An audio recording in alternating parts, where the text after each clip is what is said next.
Oi pessoal, hoje eu vim falar um pouquinho sobre o processo de passagem de propriedade ou passaggio di proprietà na Itália, que é o processo de compra de um carro na Itália.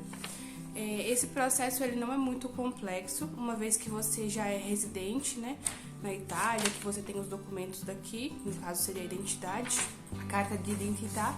É um processo simples, né, uma vez que você tem o dinheiro para comprar o carro e para pagar as taxas e que você tenha também a carta de identidade, é um processo relativamente simples. Basicamente tem duas opções quando você vai comprar um carro. Tem a opção de você comprar um carro de uma agência ou então um carro de uma pessoa, né, que está vendendo. E no meu caso eu tenho experiência comprando um carro de uma pessoa, um carro particular, né? Então é o que eu posso a experiência que eu posso estar passando em relação a isso. Em relação a comprar um carro de uma loja, o processo é um pouquinho diferente porque a loja praticamente toma conta de tudo, então não tem muito o que você se preocupar. Então a minha experiência é de uma pessoa que comprou um carro de outra pessoa aqui na Itália. Esse processo, como eu falei, ele chama passaggio di proprietà. Basicamente o único documento que você tem que ter para comprar um carro na Itália é a carta de identidade, né, que você pode fazer na comune da sua cidade, na prefeitura da sua cidade, e o dinheiro. Onde eu posso buscar carros na Itália, onde eu posso, sites que eu posso olhar quando eu estiver buscando carros, né, os sites que eu posso estar utilizando. Bom, basicamente o marketplace, né, no Facebook, eu acredito que seja o local mais apropriado. E também existem outros sites na internet, como o Oio, entre outros. Bom, basicamente depois que a gente encontrou um carro, então, né, que a gente gostou e a gente queria comprar de uma pessoa, a gente tinha duas opções, na verdade, né? Uma opção é vocês irem, o comprador e o vendedor irem no sportello telemático automobilístico, e aí você vai fazer por você mesmo, né, digamos assim. Você vai fazer você mesmo o processo de transferência de propriedade, né, de passagem de propriedade. E outra opção é você pagar uma agência, que é uma agência de serviços de auto, para fazer esse processo para você. Então você vai com o proprietário do veículo, né, na agência, e lá eles fazem todo o processo para você. E aí quando o libreto, que é o documento, né, de circulação, o documento que diz que você é o dono do carro, né? Quando ele fica pronto, você vai nessa agência para buscar. Então eles fazem todo o processo para você, né? Você paga eles fazem todo o processo, pagam as taxas para o governo e tal. Eu não, como era a primeira vez que eu estava comprando um carro aqui, eu optei por ir nessa agência, né, de serviços para auto. E optei por fazer com eles mesmo. Eles cobram uma taxa, pelo que eu vi na internet, essa taxa varia entre 100 a 150 euros, mas eu não sei exatamente quanto eu paguei, eu sei o preço final que eles me falaram, daqui a pouco eu vou falar o preço para vocês. Então esse processo é chamado de passagem de proprietà, e basta você ir nessa agência com o proprietário, levar a sua carta de identidade, o dinheiro, obviamente.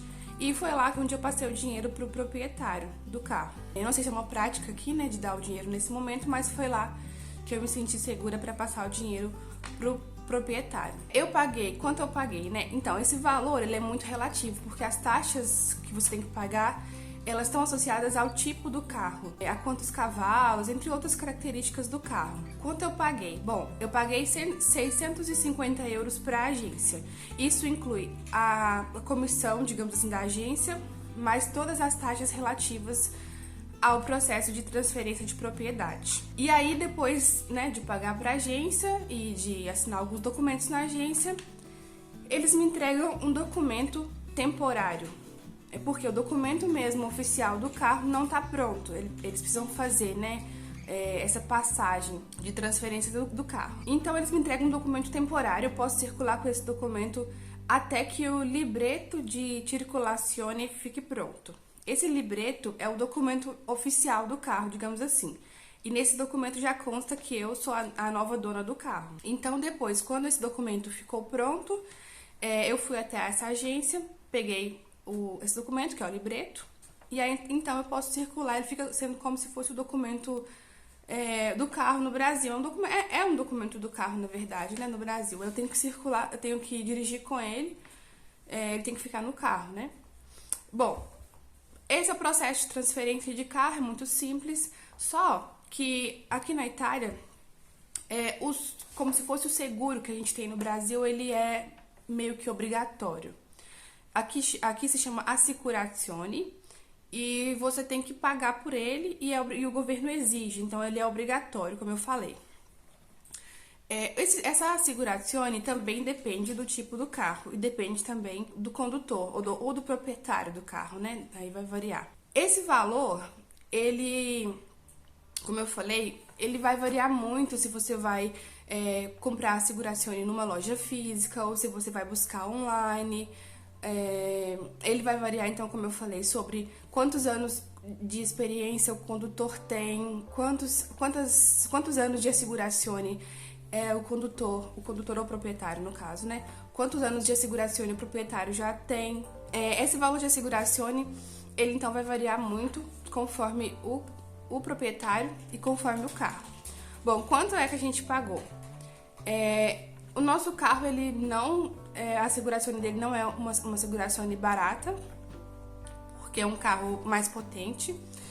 E também pelo fato de que é a primeira vez que eu faço uma assicurazione aqui. Então, acabou saindo um pouco mais caro mesmo. Em lojas físicas, a gente encontrou valores, tipo, absurdos, tipo 2.000 euros no ano. Existe um site que chama Facili.it. A gente vai colocar o link aqui embaixo. Esse site, nele você pode fazer um preventivo. O preventivo, ele funciona como se fosse um orçamento, onde esse site ele cota os valores, dependendo das características do carro e do proprietário, em diversas agências de assicurazione. Então, lá ele me dá o melhor valor que foi encontrado dentre essas agências. Então eu busquei assim dessas duas formas, né? E o melhor lugar que eu encontrei foi o valor de 440 euros por 6 meses. Esse foi o melhor valor que a gente encontrou. Já encontramos, assim, 2.000, como eu falei, 2.000 euros em um ano. Já encontramos diversos valores, mas o melhor valor foi isso. Então a gente pagou 440 euros pela assicurazione de 6 meses. Bom, além disso, o que mais eu tenho que pagar, né? São muitas coisas para pagar, mas além disso, a gente também tem que pagar como se fosse uma marca da bolo, acho que eles chamam de bolo alto, que é como se fosse uma taxa que você tem que pagar anualmente. É uma taxa obrigatória, todo mundo que tem carro tem que pagar essa taxa anualmente, né? Tem a data que vence a taxa para cada veículo. Então a gente também teve que pagar porque estava próximo da data de vencer esse bolo, né? Tava próximo de vencer, tava próximo da expiração.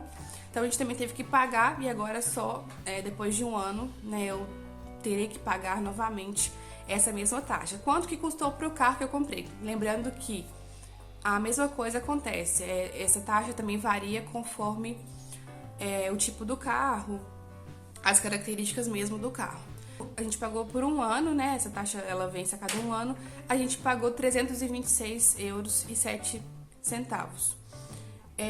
Bom, além disso, tem mais uma taxa, é a última agora, que é a revisione. A revisione ela deve ser feita depois da primeira matrícula do carro. Ela deve ser feita depois de 4 anos, só que após essa primeira revisione, as próximas revisões têm que ser feitas depois de 2 anos. Então, a cada 2 anos, essa revisione tem que ser feita. Ela custou, acredito eu que seja um preço fixo, né? Ela custou 66,80 euros. Então, assim, são essas basicamente as principais coisas que a gente tem que pagar quando você adquire um carro. Bom, são obrigatórios, então não tem opção de não pagar, né? Então, além da transferência do carro, você ainda tem que pagar essas taxas que eu falei, a assicurazione, que é obrigatória, o bolo alto, que é uma taxa que você tem que pagar também, que a cada um ano, e a revisione a cada 2 anos. Bom, de resto é isso, são essas taxas mesmo. Esse é o custo da passagem, né, de propriedade. E, bom, se vocês tiverem mais alguma dúvida, talvez eu possa ter esquecido de alguma coisa, de informar alguma coisa, mas a passagem de propriedade, ela funciona dessa forma. É bem simples, é um processo simples, uma vez que você já tem a carta de identidade, é um processo simples, tá bom? Então é isso, eu fico por aqui. Se vocês tiverem alguma dúvida, deixa nos comentários.